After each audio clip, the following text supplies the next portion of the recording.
Welcome to UO Today. I'm Barbara Altman, Director of the Oregon Humanities Center. Our guest today is Frank Diaz, Assistant Professor of Music Education at the University of Oregon. Diaz teaches graduate and undergraduate courses in music education, psychology of music, and music research.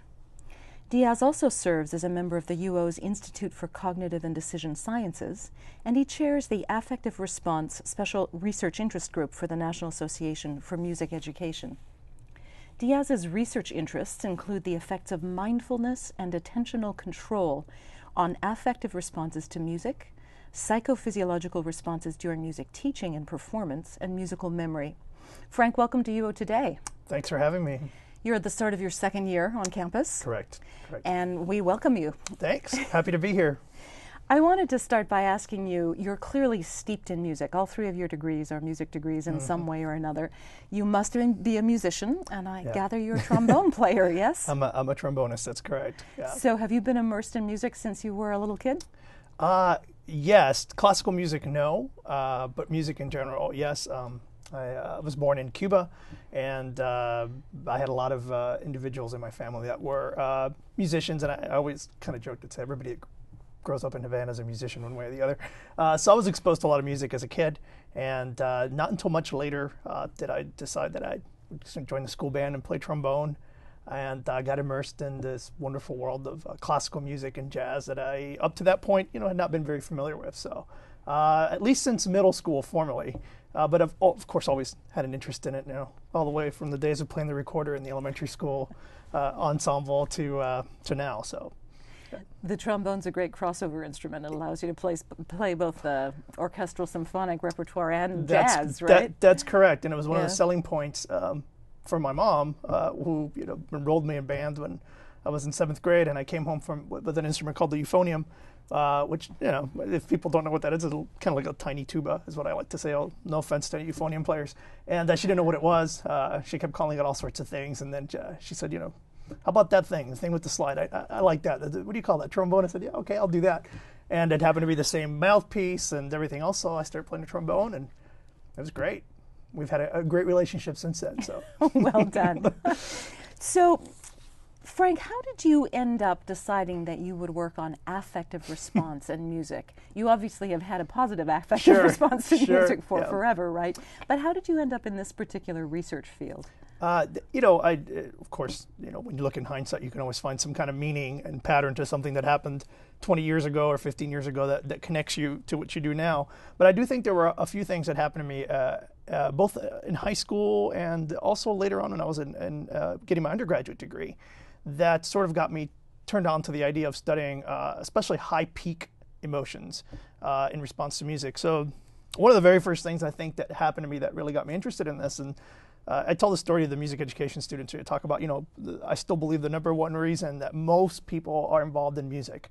There's quite a bit of research that says, it's sociological, it has several different functions depending upon where you are in the world and who you are. And I agree, but I think still one of the most important reasons that people use music is for emotional or affective change.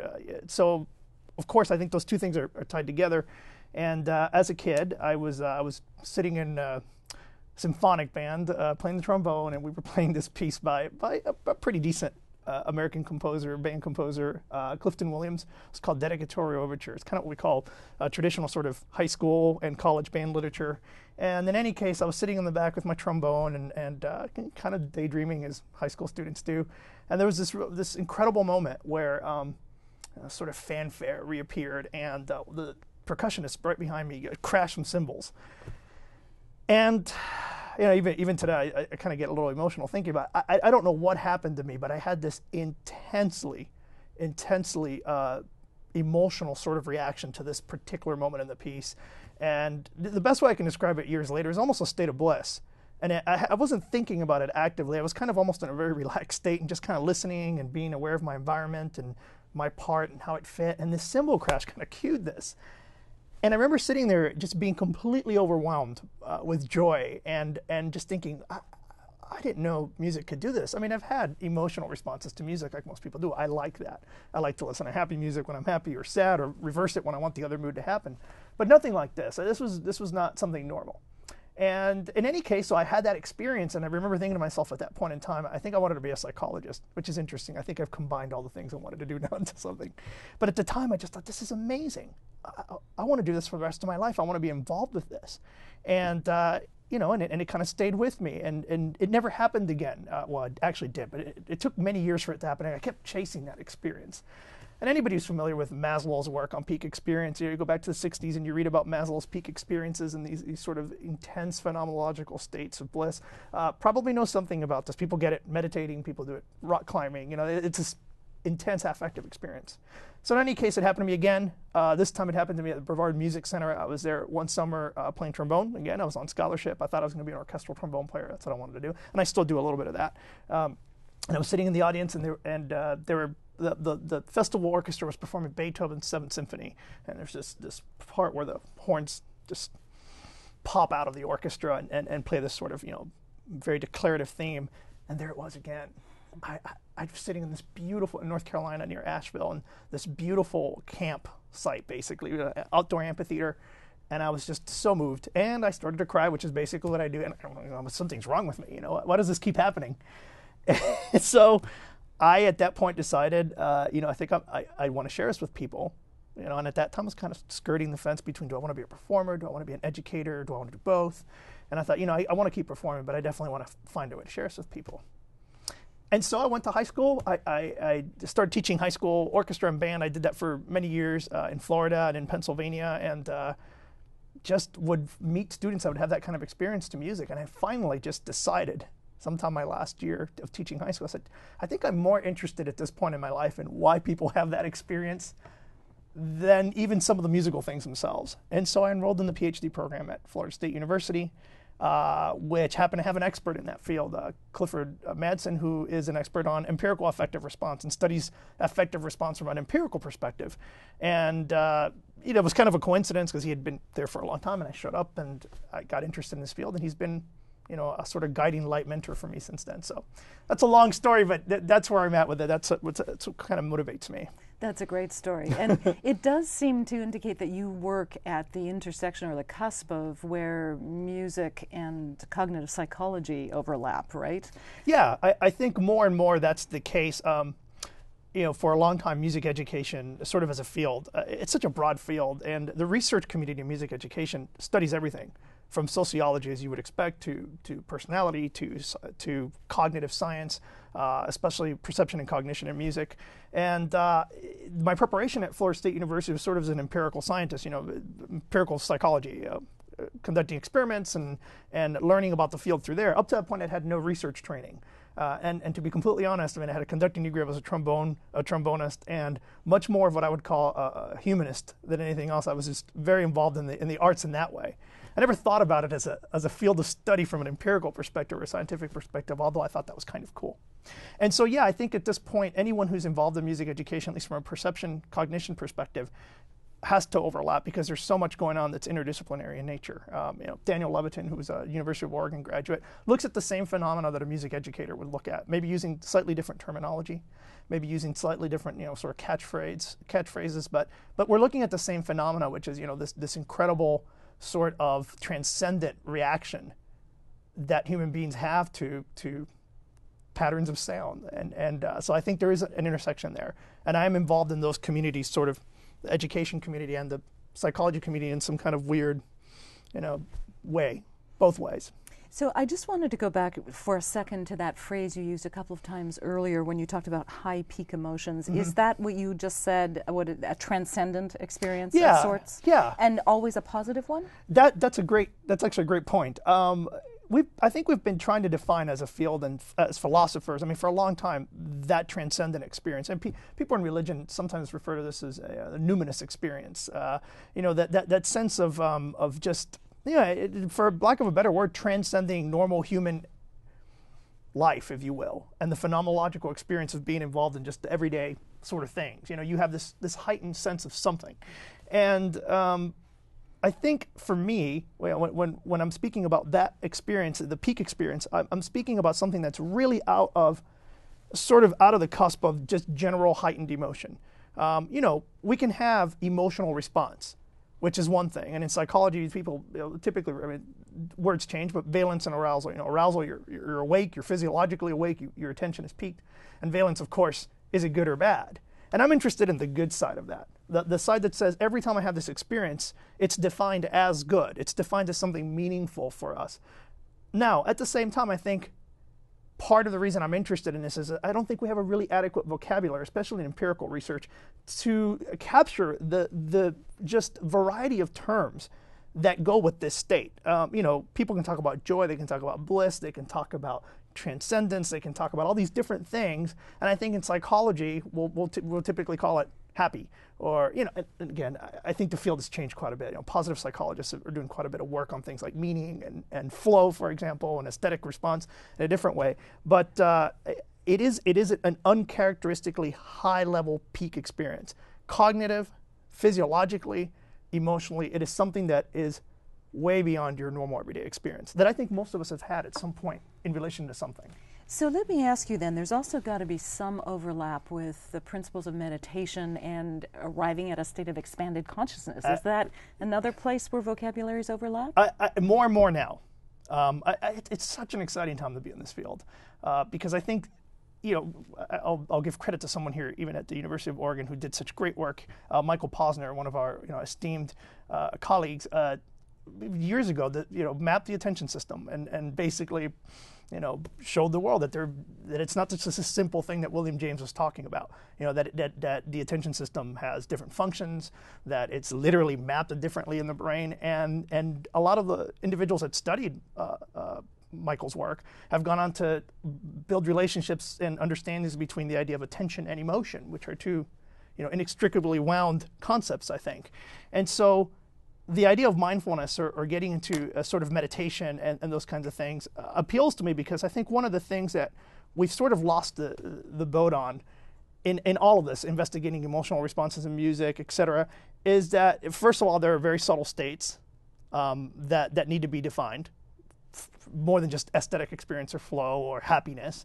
And I think the relationship between attention needs to be investigated a little bit further.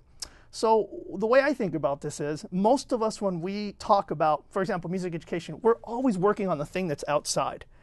Is the musical stimulus causing this to happen? Is the way you set up the environment?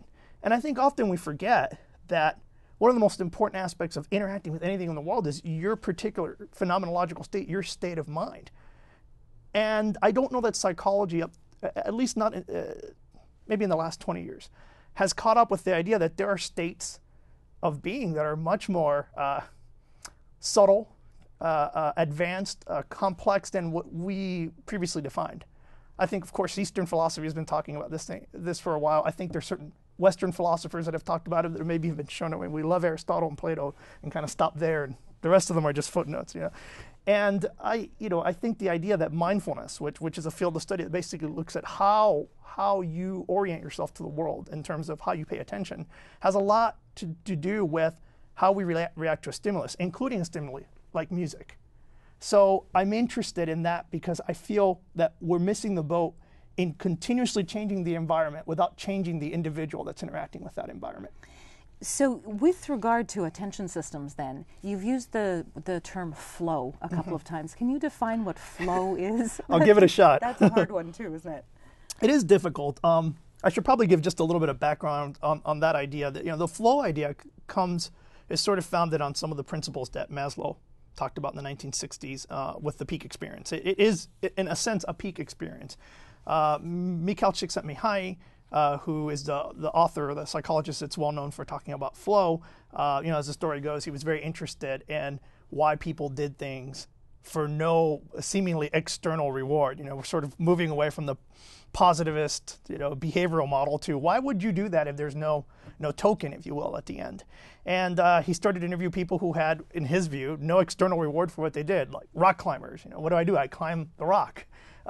Chess players that don't make any money, musicians that might not make a good living, painters, everybody that does art for the sake of art, and or other things, athletes. And he started interviewing them, and he started to ask them, why do you do this? And a theme sort of emerged from all of these interviews, and that theme was that they did it because they were motivated by a particular state that they were in when this happened. And I think some people would call it in the zone. Some people would call it play even, but he called it flow. And one way to, of course, you can have so many different definitions of what that means because there are different aspects to what a flow experience is. But I think for me, when I parse it all down, this is my theory. This is not Csikszentmihalyi's. I think that flow is an almost effortless state of joyous engagement where you don't need anything else. There's something about that feedback loop with whatever it is that you're doing that sustains your attention in such a way that it almost becomes almost easy, almost effortless. And because that's there, it's not that it's too easy. It's not that the task is easy, and it's not that you're sort of spaced out. You're engaged, but it's effortless engagement, which sounds strange, I guess. Well, in the materials you sent us before we got you here into the studio, I found a great definition of flow that helped me understand. Great. And this is you provided it. It was okay. a state of concentration so focused that it amounts to absolute absorption in an activity. Yeah. But there's also the affective component that goes with that, right? That's the next part. So, Yeah. for some reason, we have as a field, and when I say as a field, I guess I'm speaking broadly here. We've defined, people talk about music and emotion or emotions in general. Like I said, I think there's sort of this carryover from 19th century philosophy, romantic philosophy, that it's some kind of histrionic, experience. When people listen to opera, and all of the mood changes and things that happen, there's this theory that sort of we're engaged with that because it has so many ups and downs and our emotions. It's turbulent, and something about that turbulence, like a good TV show, gets us engaged. And I think there's some validity to that. And some people just said, well, that's what aesthetic experience is. And I thought to myself, well, okay, so you're speaking about a positively valenced experience there. But what about a composer? A composer doesn't actually get to hear that music, at least not temporally. I mean, they hear it in their mind. How about what I do? I'm a researcher. I get an incredible amount of joy, I don't know if I should admit this or not, from writing a paper or from the process of investigating a really interesting question. How about individuals, like a conductor, for example, in music, who really can't really attend too much. I mean, I know there are pictures of conductors with their hair up and the baton up in the air, and I always say those guys aren't actually listening, because if they were, they wouldn't be doing that. They'd be really focusing, making sure something didn't go wrong, And so I think the idea of flow as an affective experience that is almost, I don't want to make a false sort of division between cognition and emotion, because I think they're intricately related, and I think there's plenty of evidence for that. But I think it's more cognitive in nature. I call it cognitive high, for lack of a better term. There's something about cognition and calmness and concentration that is inherently enjoyable. If it wouldn't, I think personally, we wouldn't have evolved to be able to do these things. And so, I think evolution rewards those that can focus to some degree. And part of that reward system might be this experience of flow that is telling us, yeah, this is good. This is good. Your ability to focus is good for whatever reason. I'll leave that to evolutionary psychologists. I want to make sure we have time to talk about some research that you recently published, yeah, where you were studying the use of mindfulness kind of warm-ups, if you will, mm-hmm. And the result that had on people's affective and flow experiences listening to music. Yeah. Can you briefly describe how that experiment worked? Yeah. Basically, the purpose of the experiment, one, was to differentiate, or at least attempt to see if there was a difference between the idea of an aesthetic response and a flow response. So that was one of the initial things. And the second part of that was to see if engaging in even a short 15-minute mindfulness task, if that would change your response. What did those tasks look like? It's interesting. There's this device called the Continuous Response Digital Interface, the CRDI, which is sort of a potentiometer. Basically, someone puts a dial in front of you and has you listen to a piece of music, and it has you move that dial based on a construct. So they can ask you, please register how happy you are during this. Please register how angry you are. Please register how much tension you feel in the music. And the key with the CRDI, the thing that's cool about it, is that unlike a Likert type response, like somebody asks you at the end of the day, how was your day on a scale from 1 to 10? Well, when? I mean, we don't take a psychological average. This thing is pretty good at telling you where in a specific piece of music. It gives you much more temporal sort of fidelity. You have an idea of when people peak, how they peak in time. And so that's what the sort of dependent measure, the outcome was. But I also asked them, I literally said, sometimes these devices don't capture that. It's one of the great things and bad things about empiricism. It's clear, it's concise, it's parsimonious, it's often too parsimonious. So I asked them about their phenomenological experiences, being asked to respond to 10 minutes of La Boheme, which which is interesting. And I also asked them to tell me, the ones that were involved in a mindfulness test. I said, did you have any different experiences based on it? Some people say, well, that's a prompting question. Well, it is, but they could have told me, no, it was awful. Mindfulness did nothing for my listening. I mean, they were free to tell me that as well. They were free to say, no, it didn't have any experience. It was just something they did, and they didn't know that other people hadn't done it. So what I found surprising was that they started to say, I just responded, a majority of them. I can't say statistically significant because I didn't run that kind of test, but a majority of them said, I had a different experience when I was mindful.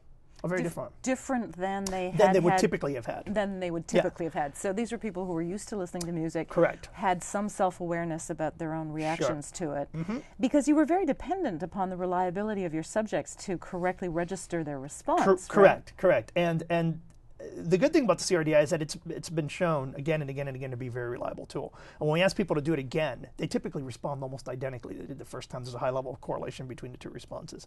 So it's a reliable tool. I mean, some people would question that. I understand nothing is 100% reliable.